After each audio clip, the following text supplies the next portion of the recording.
Goblets come in a variety of sizes and styles. They're mostly made off of a hump of clay, which is a large amount of clay where you only center the top part. And so I'm working on making the cup part right now by squeezing out some of the top part. When I have the basic shape made, I'm going to finish the lip on it with a chamois, and then measure for the width of it to make sure it doesn't get too big. It's pretty easy to make things thrown off the hump various sizes because you can take any amount of clay that you want. One way to standardize that is to not grab too much. Okay, now you see me cutting it off with a wire.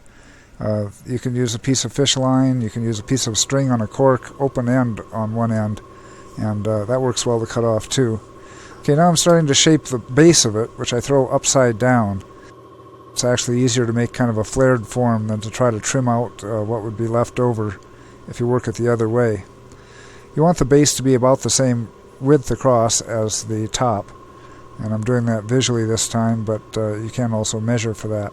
Then it's just a matter of choking in to get a nice narrow configuration, but leaving it wider at the bottom so that it won't fall over when you take it off the pot and set it down on a board.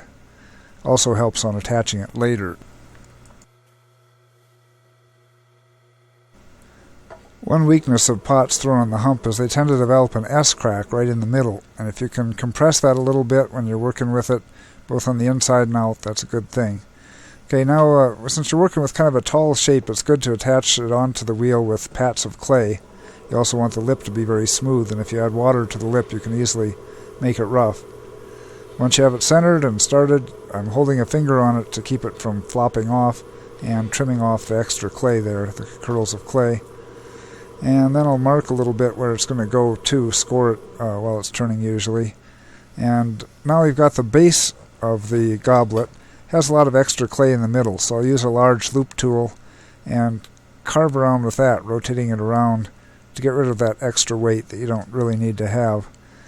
And you want to make sure there's a hole all the way through in the bottom. If there isn't one, you can poke one with a needle tool. Otherwise, it's likely to develop steam when the pot heats up and have the base of the goblet pop off the other part. Okay, now it's a matter of centering it in place. You don't have to push down much yet. But with a really wet chamois, you're going to want to push down with as little friction as possible to get that thing attached on, and apply as much pressure as you can once it's in place. When that's done, you want to sign it, and I often turn it over to make sure it's not wobbly anywhere after it's loose, because it can get out of true just by picking it up. If it is wobbly a little bit, you can see it when you're holding a finger by it and maybe adjust it a little bit if you need to.